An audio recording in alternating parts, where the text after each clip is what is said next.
Pero okay lang po ba yung na minimum lang yung binabayaran sa credit card? Kasi meron po yun, di ba? Pag lumalabas na yung mga SOA, ayan, pakita nila doon, oh, ito talaga yung utang mo, pero kung hindi mo talaga to kayang bayaran, ito muna minimum, para hindi masyadong malaki babayaran mo, okay lang po ba na puro yun lang yung binabayaran?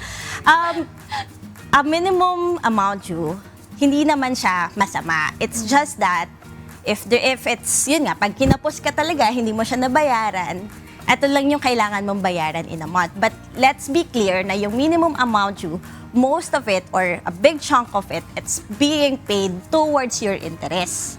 So, kunyari, sabihin na natin, meron kang 100,000 na utang sa credit card. Ganyan. So, 100,000 na yon, kung babayaran, makakakuha ka ng bill, 100,000, minimum amount due mo, sabihin natin 3,000. Binayaran mo yung 3,000. The next month, makikita mo sa bill mo, meron ka pa rin 100,000 na principal. Yun pa rin yung utang mo. And then, nadagdagan na siya ng interest. Pero ang mangyayari noon, the next month, ang sasabihin nila, minimum amount due mo is 3,000. Babayaran mo ulit yun.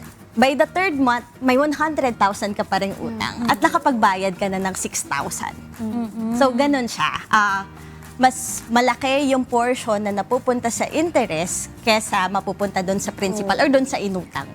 Kaya kahit magbayad ka ng 3,000 every month, hindi nababawasan yung utang mo. Oo, na umiikot lang siya. So yun yung masama kung pinapaikot nyo lang yung utang. Kumbaga, babayaran mo lang kung ano yung interest pero andun pa rin siya. Isipin mo in 1 year, 'di ba? Kung 3,000 yun, 36,000 yung binayaran mo na. Pero may utang ka pa rin 100,000. Mababaon lalo, kaya pala may Yes. nababaon. Kailangan talaga wise ka sa Yes. paggamit ng credit card, lalo na kung kaskas ka ng kaskas. Kasi hindi mo Hindi mo naman afford. pala mababayaran, alam mo na wala kang budget. Ay, okay lang kasi may minimum amount due naman. Yung pala, lalaki na ng lalaki talaga yung utang mo doon. Totoo.